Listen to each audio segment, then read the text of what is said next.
Hey, Levi MacDougall, and this is my worst gig ever. It was a New Year's Eve show at Massey Hall in Toronto, this beautiful concert hall they have. The show was sold out, capacity there, which I believe is just over 2,700 people there, I think. So it's just packed. Before the show, I'm sitting backstage with all the comedians, everybody else on the bill, just these legends of comedy, people I grew up watching, I've got all their albums, and I'm kind of the unknown, the new kid, no one quite knows what to think of me, so I'm sitting off on my own. So after a little while, this stagehand comes in and says, Mr. MacDougall, you know, you're on in 5. So I say, okay.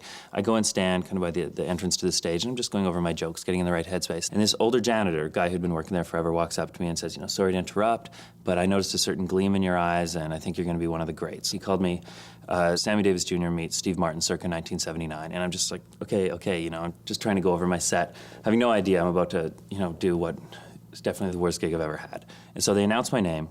I walk on stage, I start telling my jokes, and it just couldn't have gone better. You know, I play the crowd like I'm a master puppeteer or a conductor with his orchestra. I make everyone feel like I'm talking just to them. So, you know, people are laughing, they're crying, they're fainting and then waking up and laughing more. It's mayhem. I finish telling my jokes, thunderous applause, standing ovation. They call for an encore. I go back out, I give them what they want, but I leave them wanting more. So finally, I can leave the stage. I go backstage, and all the comedians are gathered there now, waiting for me, and they're saying, you know, congratulations, how'd you do it, what are you made of? They carry me around on their shoulders for a little while in the little back area, and so I'm like, you know, thank you, but I just want to leave at this point. So I get down, and I kind of sneak off to the backstage door, hoping I can just make a quiet escape.